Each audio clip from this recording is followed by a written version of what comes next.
We had 6 rounds of talk with the government of India. But after 6 rounds, the ceasefire was made the deadlock. Since then, situation flared up over all Nagaland. So again, fighting started.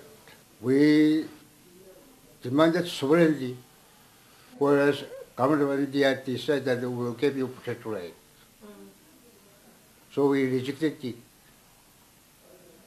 And the ceasefire came to a deadlock. We must have to live together. That was the aspiration expressed.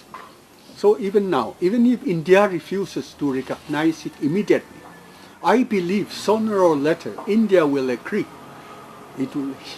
She will permit us to live together. That is our aspiration. And we cannot just live separated. We have to live together. And there is no force on earth to leave us separated. At this stage, the UNO is also there. I believe someday UNO will come to our rescue. The friendly nations, like the Americans, like the Germans, or like the Chinese people, like the Thai. There's nothing such as absolute power to me. I mean, there's nothing such as absolute power. In other words, no nation or a country has absolute power or independence of its own. Every country or a nation depends on the other for its survival. So to me, I would say, okay, I mean, the concept like sovereignty or independence are concepts that has kept the movement alive, for which we are grateful to our elders, the leaders. But in reality, as I said, in reality, these are concepts, and in reality, no nation or no country enjoys absolute power. To me, sovereignty or independence would be if we are allowed to determine our future. That's our sovereignty, and that's our independence. Naga homeland have been divided without the expressed and prior consent of Naga people, and for which in the course of our history our people have been placed in different administrative jurisdictions, and this has become one of very big bone of contention for the Nagas, as well as for those people who fear that Nagas coming together, would be a sort of threat for them.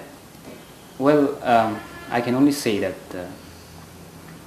this Naga integration, it's actually not even integration, it's a matter of restoring back the Naga homeland to its own original map.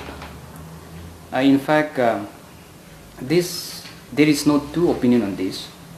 As far as Nagas are concerned, we would like to live under one administrative roof, and we have been saying this, that our people and our land have been divided without our consent, without our knowledge, and therefore we strongly reject this, and we will not accept this, and sooner or later that Naga areas should come to one administrative roof, and we are confident that this will happen. Nagas were one. We were forcibly divided into different groups of locations. And the Naga people have been always trying to raise the issue of the reality of the Naga political issue and its history. Today the government of India has taken the bold decision to say that the Naga political history is unique. The Naga political issue is unique. So that means the history of the Naga people has been recognized. So when the history of the Naga people is recognized, the solution must be based on that reality of history. So the issue of neighboring states does not come into the picture. I think for Nagas, for Naga identity and Naga rights to be fully realized, the unification of Naga areas is imperative. But having said that, I think the more important question is, how do we go about unifying Naga areas? And we need to put that within the broader perspective of self-determination, because we recognize that Naga areas have been arbitrarily divided by the Indian state. And their approach so far to the issue of unification of Naga areas has not been from the point of self-determination, but has been from the point of the Constitution of India. And this raises a lot of complications. And therefore, I think what is more important at this point of time is how do we go about resolving the issues of unification of Naga areas so that the consequences to that would still be able to have a creative or a conducive atmosphere where the traditional relationships between the Nagas and her neighbors continue in a way that of mutual respect and understanding. And, Nagas, since time immemorial, we have been having our own land. It's our ancestral land. So when we talk about integration, we are very much for it, especially the mothers. Because why we say we are for it is because it is our home. We feel that our home should not be broken. Why should Nagas, when we have been Nagas since time immemorial, why should we be separated from our families, from our homes? So Naga mothers are very much for our Nagas integration, and we shall stand for it, and we will not compromise.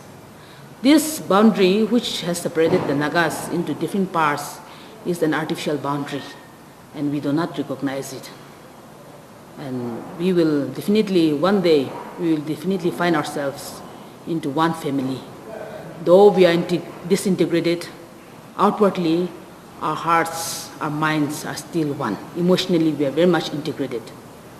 So Naga mothers, we feel that integration should be there, and we will uphold integration at any cost.